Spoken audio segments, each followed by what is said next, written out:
दूसरा दौर है, इसमें तमाम संसद में बातों का जिक्र हो रहा है, फाइनेंस बिल भी आ रहा है, लेकिन देश के गृह मंत्री अमित शाह संसद को संबोधित कर रहे हैं, कई महत्वपूर्ण मुद्दों पर बातचीत कर रहे हैं। आपको याद होगा कि संसद के इस सत्र में राहुल गांधी ने भी ये आरोप लगाया था, यहां तक कि लोकसभा के अध्यक्ष से भी उन्होंने मुलाकात की थी और ये कहा था कि विपक्ष को उतना समय नहीं दिया जा रहा है।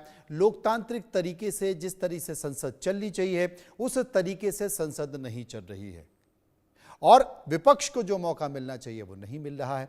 लेकिन इन सब के बीच अल्पसंख्यकों को लेकर देश के गृह मंत्री अमित शाह संबोधित कर रहे हैं, कई देश के तमाम मुद्दों पर बातचीत चल रही है। सुनिए अमित शाह का भाषण। एवं विदेशी विषयक विधेयक में मौजूदा कानूनों का एकीकरण और सरलीकरण किया है और उसको बहुत स्टडी के बाद समेकित, संक्षिप्त, सरल और ठोस बनाने का काम किया है।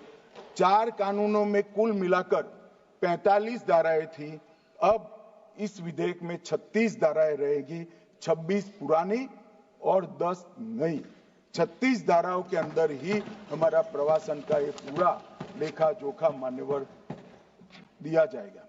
मान्यवर, मैं जब सदस्यों के जवाब दूंगा तब बहुत सारी धाराओं के बारे में बात आ जाएगा। इसमें मैं विशेष कहना नहीं चाहता मगर कुछ जरूर बताना चाहता हूं। धारा 3, इसमें प्रवेश निषेध का प्रावधान है, कुछ सदस्यों ने इसका विरोध भी किया।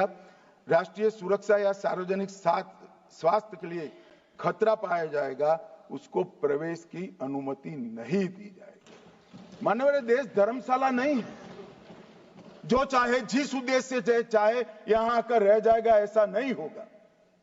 कानूनी तरीके से देश के अंदर अपने देश को और हमारे देश को समृद्ध करने कोई आता है तो इसका स्वागत है, मगर सुरक्षा के लिए खतरा है उसको रोकने का प्रावधान करने का हमारी संसद का अधिकार भी। मान्यवर, इसके साथ अब तक जो काली सूची एजेंसियां बनाती थी इसकी कानूनी वैधता कुछ नहीं थी। अब ये ब्लैक लिस्ट को वैधानिक समर्थन देने का यहां पर काम हुआ है। मान्यवर, धारा 4, केंद्र सरकार भारत में प्रवेश के निर्दिष्ट बिंदुओं या बंदरगाहों को अधिसूचित कर सकती है। मान्यवर, किसी भी विदेश के नागरिक को भारत में आना है तो कौन से मार्ग से आना है वो तो तय करना पड़ेगा। हम इसको नोटिफाइड करेंगे। इतनी बड़ी लंबी समुद्री और भू सीमा के अंदर कोई कहीं से भी आ जाएगा, रोकने का कोई प्रावधान नहीं, क्योंकि कुछ लोग मानते हैं कि रोकने की जरूरत ही नहीं, मगर देश ऐसे नहीं चल सकते। देश की सुरक्षा का खतरा है, देश के अर्थतंत्र को नुकसान करने वालों से भी देश के खतरा है और ड्रग्स और हथियार लेकर आने वालों को भी रोकना पड़ेगा।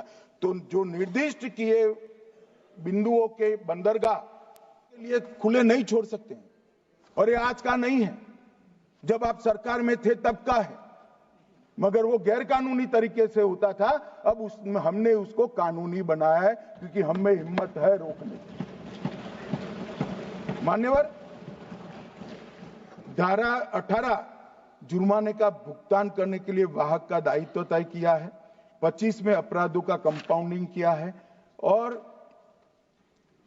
धारा 23 और 24 इस अधिनियम के अन्य उपबंधों के लिए उल्लंघन के लिए जुर्माना और जेल की व्यवस्था इसके अंदर मान्यवर की गई है। धारा 30 में नियम बनाने की शक्ति भारत सरकार को दी है। धारा 15 राष्ट्रीयता का निर्धारण, ये शीर्षक हटाने का काम हमने किया है। धारा 7 बायोमेट्रिक जानकारी लेने को कानूनी बनाया गया है और एक प्रकार से पूरी व्यवस्था को वैज्ञानिक तरीके से एक कानून में बांधने का काम किया है। मान्यवर, वीजा की प्रक्रिया बहुत पुरानी है और ये हम जो सुधार लेकर आए हैं वो कोई नए नहीं है। 2010 में 5 देशों के नागरिकों को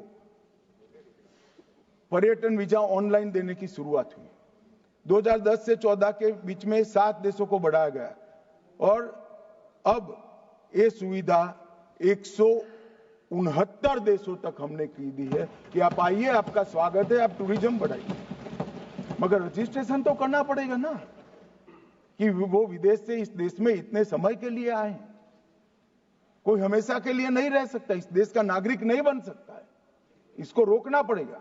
आपके समय में सिर्फ 10 देशों तक था, उसको हमने 169 देशों तक पहुंचाने का था।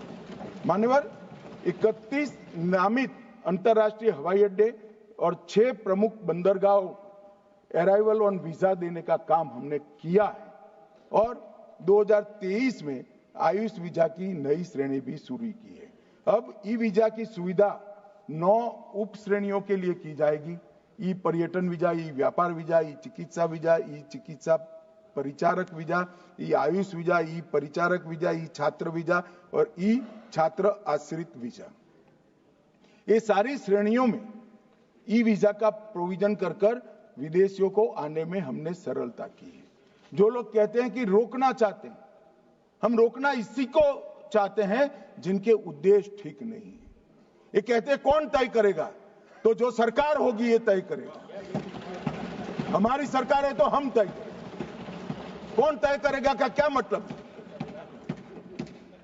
भारत सरकार तय करेगी। कौन कर सकता है?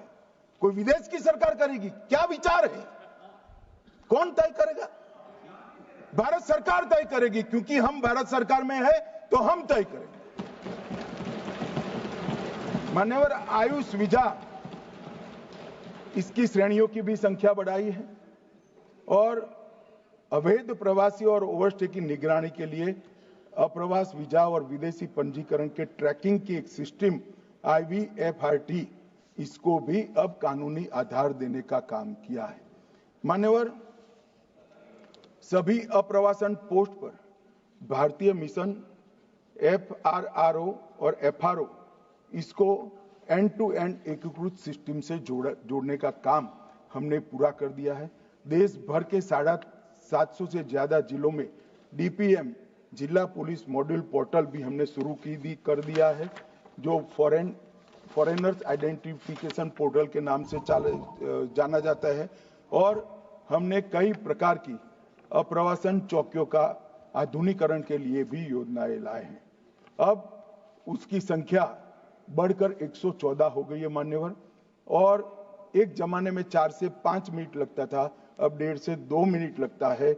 और FTITTP फास्ट ट्रैक अप्रवासन विश्वसनीय यात्री कार्यक्रम, ये 8 प्रमुख हवाई अड्डों पर लागू किया है, जिसमें सिर्फ ऑनलाइन 30 सेकंड में आप आपका घर से भरकर आते हो, तो 30 सेकंड जो जाने का समय होता है वो भी होता है। इन्होंने कहा कि भाई इससे प्रवासियों की संख्या कम होगी। मान्यवर, 2014 में अप्रवासन चौकियां 83 थी, अब 114 है। हमने 37% बढ़ा है।